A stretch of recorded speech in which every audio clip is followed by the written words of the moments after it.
So guys, we did it. 100 subscribers. That is literally nothing in the grand scheme of YouTube. But for someone like me, that is a lot. I'm just so thankful that 100 people actually want to watch some random loser yell about how tall Kirby is. Thank you so much for subscribing to this channel. It is now time to lose you all. There's not much to say here. I made a deal with a few of my friends. If I ever hit 100 subs, I'll make this video and embarrass myself more than I do on a daily basis. We did it, so here it is. This topic is pretty self-explanatory. I'm sure everyone, at least at one point or another, has had a crush on a fictional character. Personally, I don't think there's anything wrong with that, if you do realize they're fictional. So, here's mine. My list of fictional crushes, or waifus, or war crimes. I don't know what I'm going to title this, because waifus are usually anime, but there's only one anime character on this entire list. Most of them are from video games, I'm sorry. Stripe's list of the top 10 characters he wants to take to a coffee shop as he holds her hand and they tell him about their day. Let's go. S to the I to the M to the B. Okay, so I'm going to be honest. I had trouble thinking of number 10. You might think I'm kind of stupid. You're like, obviously I know 10 female characters. This isn't like top 10 female characters. That would be a different list. This is the top 10 characters I had a crush on, or whatever I'm going to call it. So yeah, I had kind of a struggle thinking of 10 characters. I thought of 9 easily, but number 10 was just kind of, I don't know what to do with this spot. But then I realized, looking over this list, I didn't have a Kirby character. That I cannot do. The devil legally gets my soul back once I make a video without mentioning Kirby, so I must include a Kirby character on this list. So, who to pick from Kirby?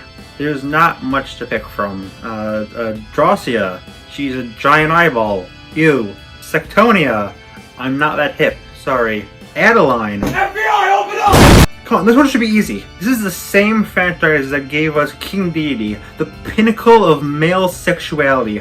It should rub off into at least one of the female characters. For the longest time, I was stumped. Who is the hottest Kirby character? The punchline is I picked the fire user. Flambird is one of the 3 mage sisters from Star Allies. Although they aren't biological sisters, but Kirby Lore is a whole different can of worms. It may seem weird just to pick one of the mages since they're basically just palette swaps, but what puts Flambird above the other 2 is her personality. She's kind of a tsundere, only one on this list. She's extremely protective of the ones she loves, especially Francisca, as she gets upset when Kirby beat her and threatens to destroy him for hurting her at all. She's so protective of her that she worries she may melt in the snow. And I don't know, something about overprotectiveness of your loved ones is something I found really cute. You'll see a lot of that later on this list. Despite her big talk, she's also kind of a softie. Not just for her loved ones, but also she's a bit of a slacker, as shown when she goes to Sizzling Moon, not to help Highness, but to take a break. She's the closest on this list to a villain. I don't really consider them mages villains, but they do help Highness since he did save them from death pretty much. I mentioned Kirby Lore is messed up. Also, come on, she likes marshmallows, I like marshmallows. See? Connections! Also, she's got floating hands. That's probably a turn on to someone. I do unspeakable things to Rayman. If you didn't pick it up yet, this is kind of a joke entry. But the rest of the list is the really spicy stuff. Okay? I've talked enough about Kirby to please the devil. On to the actual list. S to the I to the M to the B. You ever wanted to frick Cthulhu? I like to start off a statement by saying I'm not really that into dating sims. They're just not my thing, really. That is, however, until some of my friends offered to play the game Monster Prom together. I knew nothing about this game going in, but it was a fun time when I played it. Well, I only played it twice, but it was fun. And out of all the freaks of nature, I knew I wanted the Eldritch one. Zoe was one of the 8 monsters that you can romance in the game. And while I like them all, if I was into boys and also computers, I might have gone with Cloud Celester. She's my favorite. Zoe was once an elder god prophesied to bring the world to ruins. She decided to reincarnate as a high schooler, only thing more evil than Lovecraft monsters. I'm not really sure why I fell in love with her so quickly. Maybe it's just because it's a dating sim, that's the point. Maybe it's because I like Eldritch stuff. Maybe it's because she's just so heckin' cute. Or, you know, maybe it's because she's got tentacles and into that. As in I like squids, not other stuff, you sickos. Zoe is a massive fan of basically everything and an avid fanfic writer. Some of the ones she's written includes Shaggy's growing power level and Garfield as Sasuke. For those of you who have not played the game, neither of those are jokes, by the way. When we played through the game, my friends and I all voiced different characters, and of course I demanded to voice Zoe despite having no voice range. Also being a guy, she's got mouths all over her body. What do those mouths do? A lot. They eat, they suck souls, things I can't talk about on this Christian channel, but it's a dating sim, so you know what it is. Kissing. So then, you're probably thinking, this is a dating sim. Did I get with her successfully? Well, I played this game twice with my friends. I don't have the game myself. No.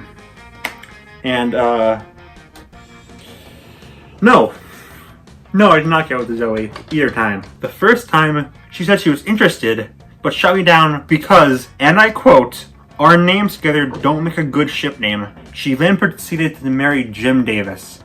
No, that's not a joke. That is probably how we got the creepy Garfield name. The second time, despite literally cheating with a guide, I made a single mistake and ended up not being successful, and she rejected me completely. I only cried for 6 hours. If I actually did end up successful with her, I might boost her even higher on this list. However, again, I don't have this game. I don't want to bother my friends just so I can get with this fictional character. That would be kind of creepy and weird and dumb and stupid and bad. But, so yeah, this is how high she can make it. One day I will get my booty call of Cthulhu. Mark my words. S to the I to the M to the P. There was a war, a great war, between many people of my age when I was in middle school. The Great War of Starfire versus Raven. Who was the best Teen Titans girl? Many lost their lives in this historic tragedy. And by many, I mean everyone from Team Starfire. Everyone just wanted the goth GF. However, I never had an emo phase. I always liked cute things, and as someone who wants Banana D in Smash Bros, I'm used to losing, so I was always Team Starfire. I always kind of related to Starfire when I was younger. She's an alien new to Earth, and because of that she has a hard time understanding what people mean a lot of the time, which I related to because I was a stupid idiot child when I first watched the show, and I'm still a stupid idiot adult. Despite not getting Earth culture, she's always open to learning more about it, which is something I just find really endearing. She can be a bit ditzy at points, but she's truly the heart of the team, and she just seems to be such a sweet girl. I've said in previous entries that I like characters who are just super kind and upbeat, and this pretty much describes Starfire perfectly. She's always there to support her friends, whether it be emotionally or punching someone in the face. Honestly, the only reason she's not higher is because I didn't watch a lot of Teen Titans growing up. If I did, she might be higher. Also, just so we're clear, this is exclusively the cartoon version of Starfire I'm talking about. I've not been too big on the other versions. Personality-wise, they're lacking the whole innocent angle from the cartoon. And appearance-wise, they're all over the place. From giant heads being designed by people who are way too freaking horny, or just being Daffy from Scooby-Doo. You are now prepared to explain why I am neither a girl nor your friend? Oh, poop. S to the I to the M to the P. Fire Emblem's got a lot of girls. It arguably saved the series. Everyone's got their favorite. But if you've seen this video, you know I've only played 3 houses. And if you've also seen this video, you know my pick for best girl is Bernadetta. Bernadetta is a super introverted person. Most of the time she's just in her room eating cake. She has severe social anxiety and, like, same. If I was a purple-haired anime girl, that'd be weird. But I'd probably end up like Bernie. My playthrough was Golden Deer, but I basically did everything in my power to have her join my class, which she did. Go me. I can't really say much else about Bernadetta, sadly. I haven't even gotten the time skip yet. I've kind of just stopped playing Fire Emblem because I've got a lot on my plate. And also I suck video games. So you might be thinking, can I really put Bernie this high if I haven't even finished her game and I'm not even that far into her game? Is this a little too high for her?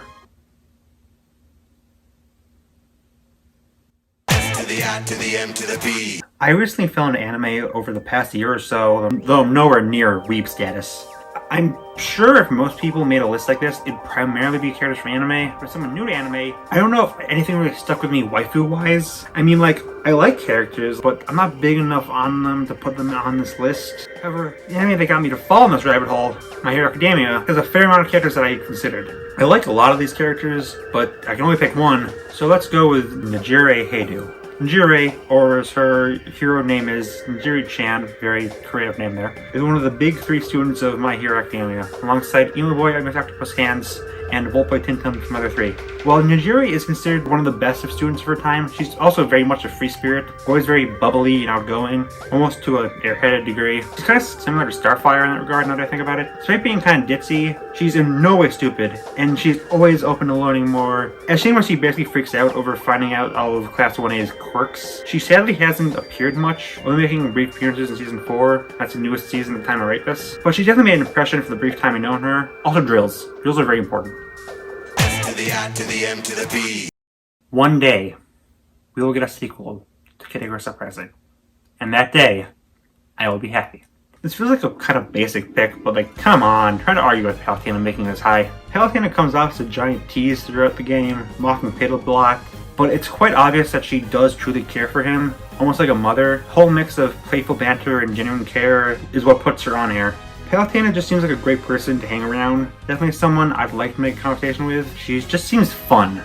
And she's got green hair. Green is the objective best color, so obviously I need to put her on this list. It's really that mix of being very sarcastic and fun, along with the genuine love for people, that gets her this spot, along with the obvious bit that she just looks nice. So, why is she not higher? Shouldn't a little goddess be like the pinnacle of waifus? Well, the reason she lands here is her true form can actually drive people mad just by looking at it. It's like Cthulhu. I don't want to date someone who can turn me insane just by being himself.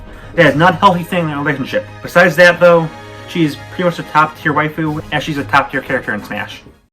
S to the I to the M to the P. So, funny story about this next entry. I wrote this video like, I don't know, like 6 months ago or so, probably more than that.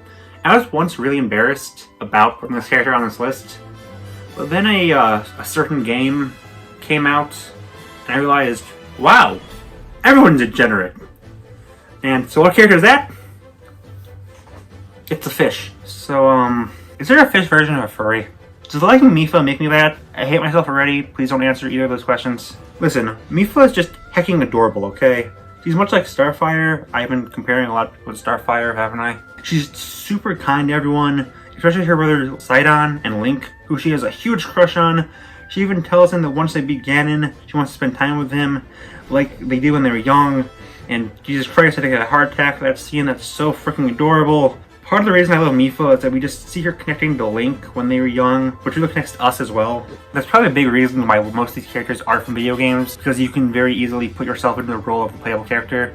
That, and she's just so freaking kind to everyone. I value kindness a lot, and nothing says kindness more than literally healing your friends even after you yourself died. If you haven't gotten it yet, the joke about me wanting to hold these characters' hands and listen to them talk wasn't really a joke. I value relationships more than appearances. I'm sorry if you guys are expecting to go into deep, excruciating detail how much hentai I have of each of these characters. Shrek 2 taught me to value the inside more than the outside, and I am not going to argue with Shrek 2. So, yeah, I like Mipha. I want to frick a fish. S to the I to the M to the P. Okay, so you've all seen my avatar. You knew I had to put a Splatoon character on here somewhere. And this was a very hard choice. Like, the 4 main Splatoon girls are all great equally, and it's not a hard choice. If you don't say Callie, stop talking to me. Listen, Marie and Marina seem depressed like most of the time, and Pearl seems to hate everyone in the world. Clearly, Callie is a superior squid. That is a tongue twister. She's always super cheerful, even when she loses. She values fun more than everything. She even thanks her Splatfest team no matter who wins. I know I just said this about Palutena, but Callie just seems like someone who'd be fun to just talk to. Also, she loves puns. Fastest way to my heart. She's someone you could consider a comfort character. She's always smiling or saying something nice. She's got this positive aura around her. Her costume in Splatoon 2 is just adorable. I am sad there's no merchandise of it. One day. Then there's the single most important thing about Callie. She's Squid. Squid is good. Fool me. S to the I to the M to the P. One of the most surprising things about making this list for me is how recent a lot of these characters are. I thought I'd grow having crushes on fictional characters, but most of these are pretty recent. Starfire is the only one from my childhood. Well, that changes now. The top 2 are my first 2 crushes ever, fictional or otherwise, and yes, that is very embarrassing to say out loud. So, who's the first of these 2?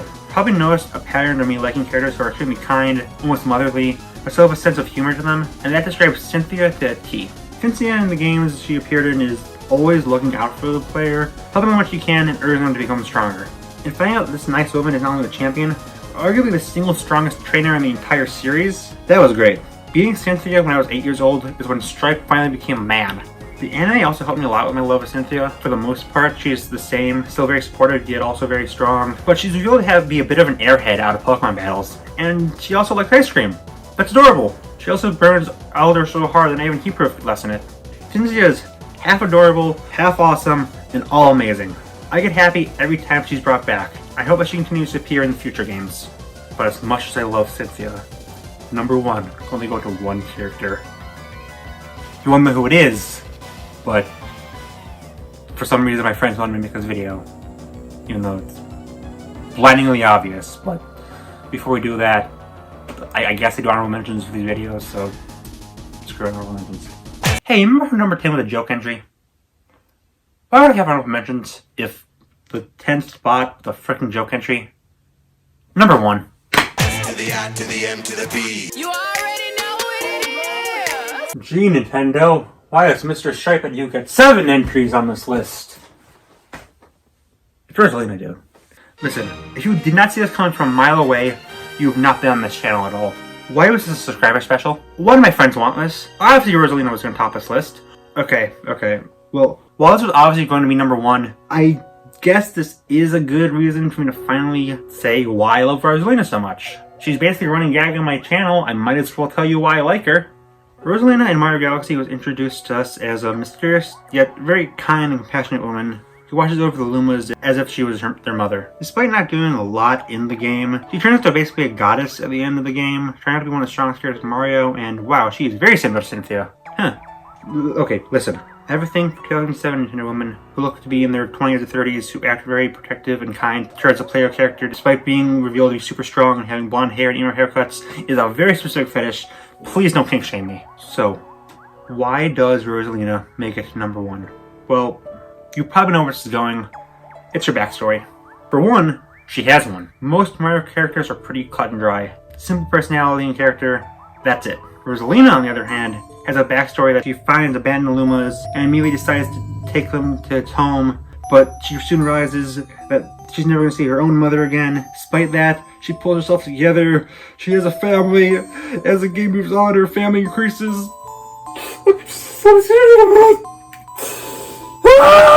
Okay, I know this is not the deepest story ever created, but to 8-year-old Stripe, this is like the Marley and me of life.